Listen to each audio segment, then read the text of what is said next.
let's look at other news tonight. And we all sometimes need an unscheduled day of leisure from work.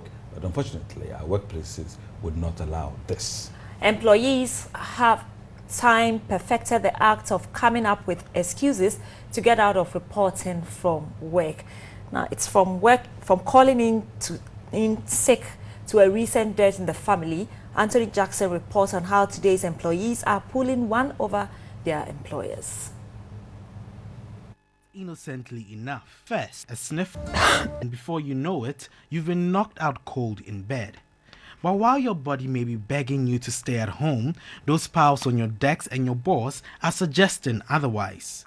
Some decide to power through and report at work, while others will pick up their phones and request for time off. But not every call from an employee asking for time off due to ill health is true. I can't come to work because I have a personal issue I'm dealing with, and immediately somebody says it's personal. You don't want to intrude their privacy, so you tend to just say, okay, no problem, you deal with it.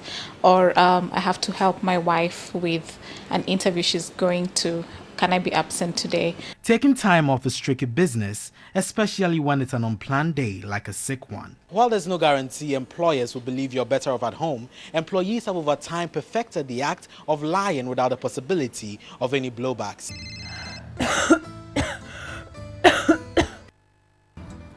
Hey, it's Natalie. The person will just come to the office and look funny, like the sad look. And then all of a sudden the person will say, oh, I'm not well. She knows herself very well. I'm not well. But the person will still be around. So you should know that the next day, no, she's not coming to work. You feign illness. Maybe a week to time, you start acting like there's something wrong. When there's nothing wrong. Well, we can call it excuses. Maybe they are not really excuses. Maybe they are the truth. Because sometimes the body too needs rest.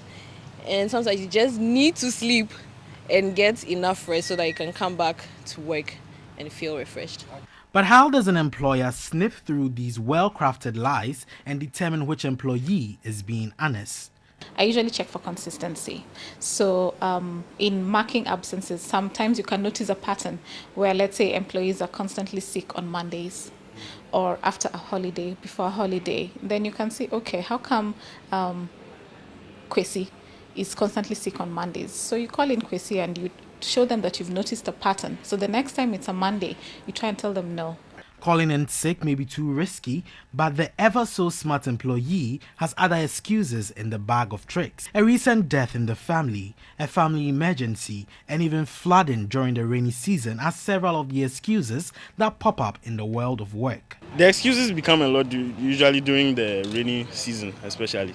In the moment it becomes cloudy, a lot of people will say maybe, it rained in their houses. My dad is sick, or I just had an emergency from home. I have to go rush back home. One may easily get away with this, but in the long run, productivity is affected. At the end of the day, deadlines are not being met. And let's say, for example, you're working in a team. It means your team has to put in extra effort to cover up for you. But we do realize that sometimes, let's say, depending on the job that is being done, there's some seasons that are definitely heavier than others, depending on the job that the employee is doing.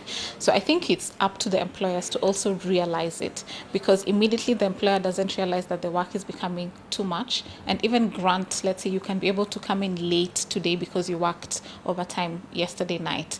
So they come up with these excuses. Employers in the long run may be bearing the brunt of workers' impromptu day offs, but should the time spent at work be reduced?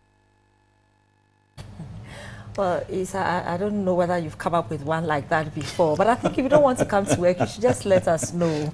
In Ghana, I think the HR people should watch out for Thursdays. I mean, from Tuesday, they start, those who don't want to come, they want to have a long weekend. They start giving signs that by Thursday, they may not be well. It's normal. So hard work for some HR people. You have to start looking out for that.